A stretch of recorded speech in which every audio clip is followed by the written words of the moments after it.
விஜயநகர பேரரசு காலத்தில் ஒரு அற்புதமான கோவில் கட்டப்பட்டது. அது விட்டலர் கோவில். ஒரு காலத்தில் ஹம்பி நகரம் கலை இசை எல்லாம் செழித்திருந்தது. அங்கேதான் விட்டலர் கோவில். இந்த கோவிலில் இருக்கும் கல் தூண்கள் சாதாரணம் இல்ல. தட்டினா மணி, வீணை, தபேலா மாதிரி ஒலி வரும். ஏன் தெரியுமா? ஒவ்வொரு தூணும் வேற வேற அளவு தடிமணில் செதுக்கப்பட்டிருக்கு.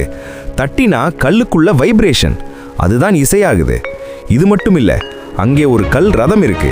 அதுதான் இந்திய 50 ரூபாய் நோட்டு மேல இருக்கிற ஃபேமஸ் டிசைன். மேலும் கல்லால செய்த சங்கிலி மாதிரி சிற்பங்களும் இருக்கு. எல்லாமே ஒரே கல்லில் செதுக்கப்பட்டவை. இந்த கோவில் விட்டலர் விஷ்ணு பகவானுக்காக கட்டப்பட்டது. பின்னாடி பிரிட்டிஷ் ஈஸ்ட் இந்தியா கம்பெனி ஆங்கிலேயர்கள் வந்து இந்த தூண்களை ஆராய்ச்சி பண்ணி வெட்டி பார்த்தாங்க.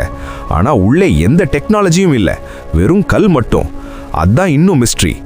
ஒரே இடத்தில் கல், இசை, கல், ரதம், கல், சங்கிலி.